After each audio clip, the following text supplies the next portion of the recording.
Please go ahead. Go ahead. Mr. President, thank you. You hosted Macron and Keir Starmer at the White House this past week, both of whom praised your courage and conviction to lead the pathway towards peace. Yes. Part of that involved, though, re-engaging Russia in diplomatic relations, something that previous leaders lacked the conviction to do so. What gave you the moral courage and conviction to step forward and lead that? Well, I love this guy. Who are you with? One American News, sir. Well, that's why I like him. One American News does a great job. I like the question. I think it's a very good question. It's a pathway to peace. It's a pathway to getting something solved. And I feel that as the head of this country, I have an obligation to do that. Plus, we're very much involved. We got involved.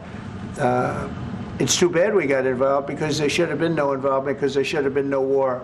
And there shouldn't have been October 7th. That would have never happened. As you know, Iran was broke. They had no money to give to Hezbollah. They had no money to give to Hamas. They were stone cold broke.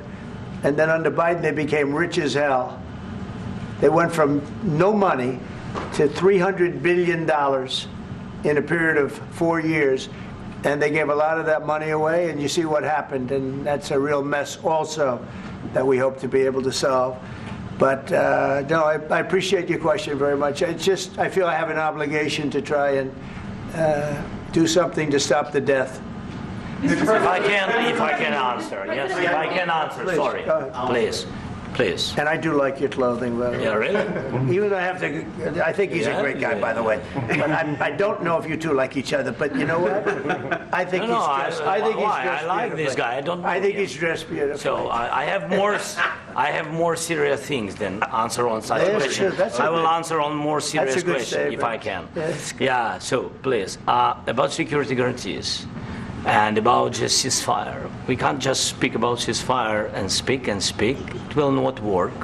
Just ceasefire will not never work, because I'm like a president.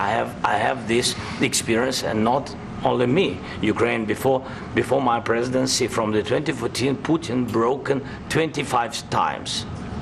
25 times he broken his own signature. 25 times he broken ceasefire. But he never broke to me. He never broke to me. No, you were the president.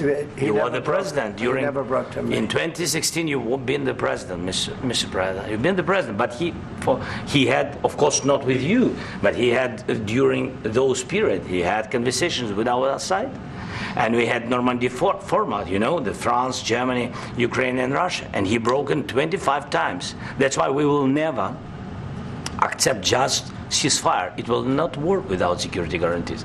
Security guarantees, maybe President is right about this document and other, but this document is not enough. Strong army is enough, because his soldiers afraid, Putin's soldiers afraid of our soldiers when we're strong enough. If we are not strong enough, if we are empty, if our storage is empty, we can't defend our land. Today, he knows that we have all the world knows that we have meeting. Yes? Why he's using ballistic?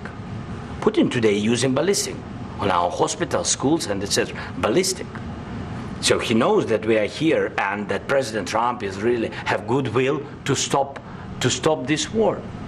And you hear now the president. So why he's using? So he doesn't want to stop.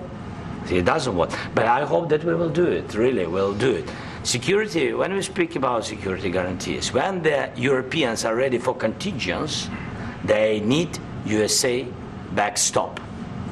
If there will not be United States, we will not never have any contingents, strong contingents from the Europeans, because they don't want to divide alliance, connection between the United States and the main and strongest ally and Europeans. And this is crucial, this is important. That's what we want to speak about very much.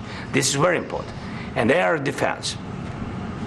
So air defense, really, we have big deficit with all these systems, and we need to provide this. We need it very much.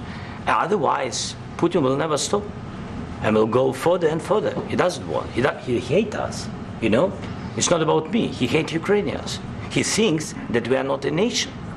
He thinks, and he shared these thoughts, I think maybe with your team also, I don't know, but with all the Europeans, in media, official and not, he always said that there is no such country, such nation, such language, and such life like Ukrainian. No, he really doesn't respect all the Ukrainians, and he wants to destroy us.